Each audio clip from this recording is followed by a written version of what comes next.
Hey, what's up guys, Bajheera here. So today was my leg day, and leg day is quickly becoming my favorite day of the week in terms of my 4-day workout cycle, which is, if you're curious, legs, push, which is a chest day, mainly, pull, which is a back day, mainly, with some deadlifts, and arms and shoulders day, because I do want to give a little bit of extra love to my shoulders, even though I do give them a little bit of love on my push day.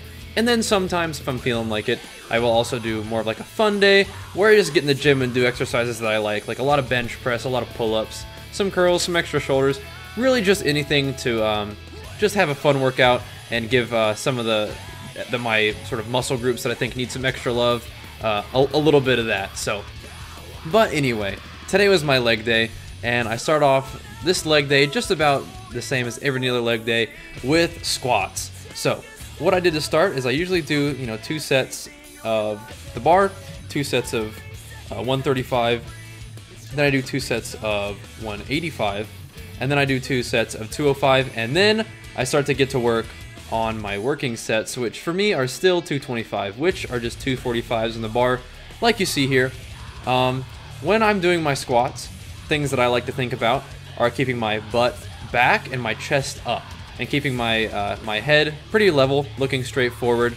Sometimes I look up a little bit, but not too much. But I'm also going very, very low, trying to go. I'm practicing going down slower. Sometimes, like maybe even on that rep right there, I will rush the negative part of the movement. But I'm getting a little bit better and a little bit more focused on really almost thinking of it like a spring, like coiling up my legs. And then imagining that like my legs are like a spring, and I go low, real slow, and then I'll push, and then get that weight up there. And that's one of the things that I've been I was thinking about today at least, and that's one of the things that helping me, number one, get low, but number two, be comfortable getting low, because that's one of the things that I've been working on with my squats recently, is just keeping my form really, really fluid and strong and solid the whole time. So I did 6 reps of 225. And then 6 reps, 6 sets of 6 reps at 225, and then I put 2 10s on the bar, which made it 245, and I did 4 sets of 4 reps at 245, and I was thinking about the same thing. And now I think I was getting my squat stance a little bit wider, if not exactly at shoulder width, and I angle my feet out a little bit. Maybe I'll have to make a tutorial video on how I squat, and I'm very cautious about telling you guys this is how you squat, because I'm not a personal trainer. I'm not trained in order to tell you for your particular body type how you should be performing an exercise, but I am more than happy to share with you the way I perform my exercises and certain tips that I have found helpful to me in terms of my my fitness journey and my progress with exercises like squats. So then, to round it all off, I did 2 sets of 2 reps at 275, and this is really about as heavy as I felt like going today. I did feel strong, so maybe next time we do leg day, I'll go a little bit heavier. But that's how I rounded off my squats for the day. Then I transitioned into 6 sets of 6 reps, even though I think I do 7 reps on this particular set. But 6 sets of 6 reps of front squats, just with 135 on the bar. And now these, they're not really intended to go really, really heavy and balls to the wall, just raw pushing power. It's more just to almost loosen up, stretch out a little bit from doing really heavyweight back squats, and really focus on the squeeze of my my quads and my hamstrings, and just sort of like a little bit of a stretch. But that's not to say that these are easy. Front squats are something that I've incorporated, especially after watching so many Elliot Hulse of Strength Camp videos. At least for a period of time, he was all about the front squats. I was like, okay, sure, I'll give them a try, and I like them, and I add them in as part of my leg day now. In addition to that, I do my front squats, 6 sets of 6 reps of front squats. Then I will also do straight-legged deadlifts. Now today, I didn't really go any heavier than 135. Sometimes I'll go all the way up to 205. But today, all I did, I just wanted to stay really focused on the stretch and squeeze mechanic of these straight-legged deadlifts. And now, they're called straight-legged deadlifts, but I'm not keeping my legs perfectly straight. I'm bending my knee a little bit and allowing my my hamstring to... This is how I feel it the best. I'm not sure if I'm performing the exercise absolutely correct, and if some of you guys are knowledgeable, please feel free to correct me. But I felt a really good stretch this way, and I was also able to squeeze quite a bit by you drop your hips back a little bit, and then you squeeze your hips forward, and that's one of the ways that I was feeling this exercise the most. So of this, I did 6 sets, but I was doing, you know, anywhere from 8 to 12 reps, depending on how I was feeling. But the most important thing with exercises like this, especially when you're using low weight, is that stretch and squeeze mechanic. And I talk about this a whole lot, and it's something that I hear, you know, my favorite bodybuilder, if you guys are curious, my favorite bodybuilder is Kai Green.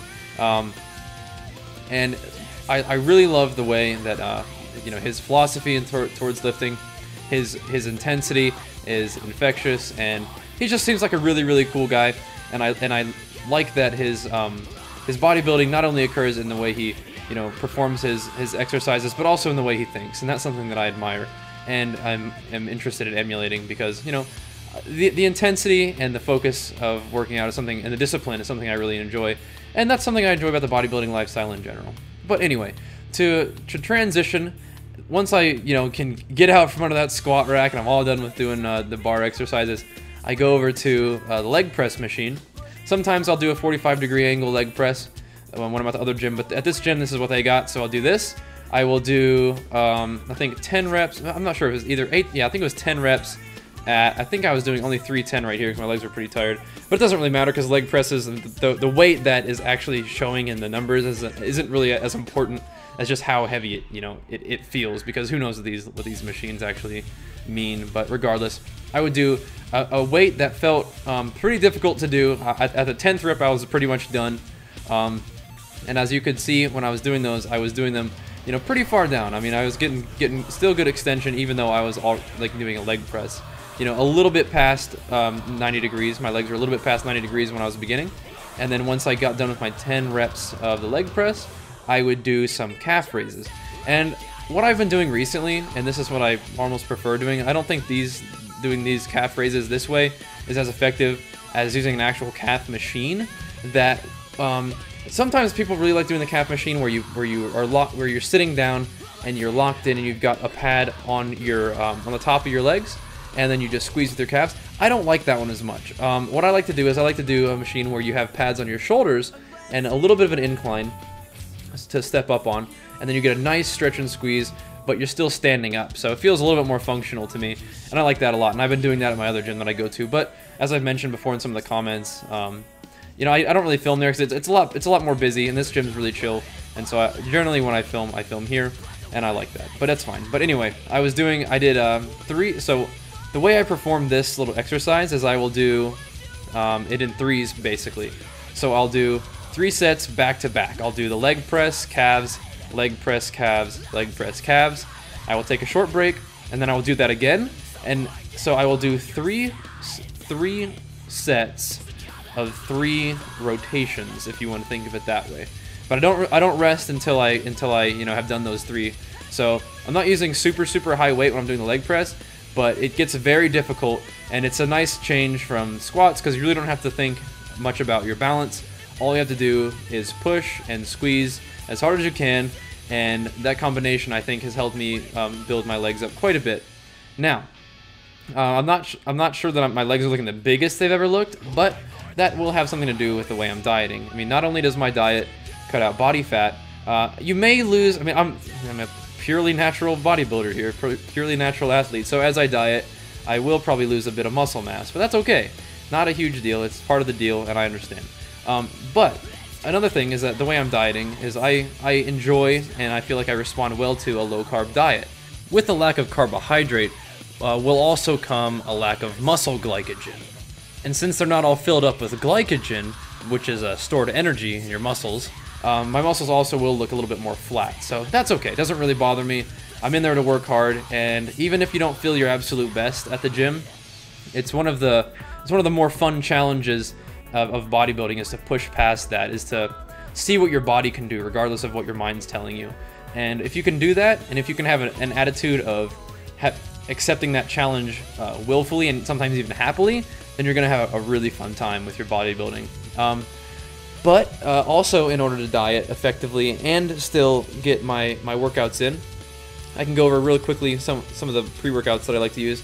Even though I am on a low-carb diet, I like to use M5 because if 2 servings of that has 30 grams of carbohydrates, you get that in about an hour before your workout. And then those carbs are, I mean, of course they're all going to get burned up through your exercise, but you do have carbs that are accessible to your body So, and they have this waxy maize carbohydrate, which is awesome for you know, absorbing other nutrients in your body and making them really usable during your workout. So I've been using that an hour before my workout, and then I use the C4 and N0 almost like an intro workout. Like I'll drink it right before I leave, and that helps me get through my workouts as well. The little bit of caffeine, and of course all the amazing ingredients to keep your muscles feeling strong, keep you feeling strong, and keep your mind in the game. That's all helpful to me. So then of course when I come home, I've got this peanut butter marshmallow whey protein. Oh my god, it is so good. I love the cookies and cream, but man, you guys have got to try the peanut butter marshmallow. And just because I feel like I should tell you this, of course, because I've been talking about my supplements, if you guys are curious, if you want to check them out, you can go to cellucor.com, use the promo code BAJ, and you get 20% off everything. And that's for the US only right now, but we're working on it. EU should be coming out very soon, by the end of the month, I'm told. So anyway, I had a really good leg workout today. Super happy that I got to share with you, and I hope you guys enjoyed the video. Thank you so very much for watching, and definitely keep up the awesome support and the feedback, because it's always such a blast reading and responding to all your comments. So thanks for watching, and I'll see you guys next time. Peace!